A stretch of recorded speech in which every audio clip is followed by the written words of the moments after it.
I remember at the very moment where right up to the moment you disrobe, it's like at that moment, I really had this thought, I can't do this. I'm going to have to just tell these guys I can't do this, you know, because you think, oh my God, what have I done? What have I got myself?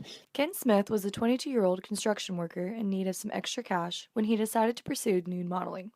Now a registered nurse and a graduate of the University of Arkansas, Smith has continued to model over the years. Outside of nursing, he also works with students interested in nude modeling through workshops held at the university. Like right off the bat, we talk about nudity, and I try to try to get a background from them, because people come from various aspects with that. Like some people had parents that were very liberal.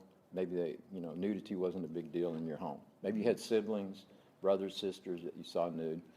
I ask people, have you ever been skinny dipping with somebody?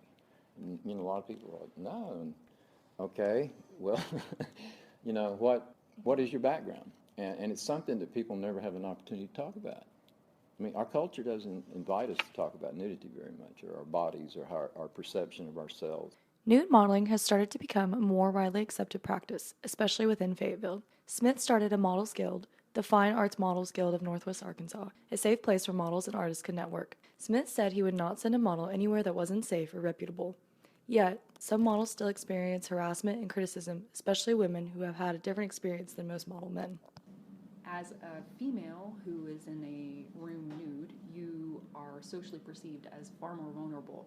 And so if you have a person in there that's maybe not a safe person, or even just poorly educated on what you're there for, that can become very uncomfortable. I was raised by a pretty strong-willed feminist single mother farmer, so I have no problem saying, you are making me uncomfortable and you need to back up. And I've had to. Margaret Reese was raised in what she called a hippie commune environment in the middle of Kentucky. Her childhood consisted of growing up in a place where she was comfortable with her body and was told not to be ashamed of it.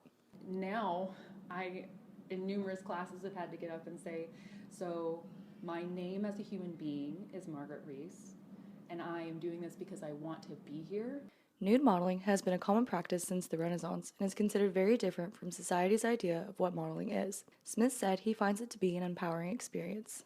There is no particular height, weight, size, age, gender, race, or whatever that enters into figure modeling. I mean, really, artists want to draw all types of people.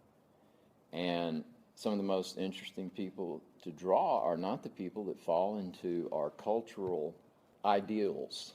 Smith said, "At last I can show my body for all its imperfections and be accepted for it." For the Razorback Reporter, I'm Lauren Randall.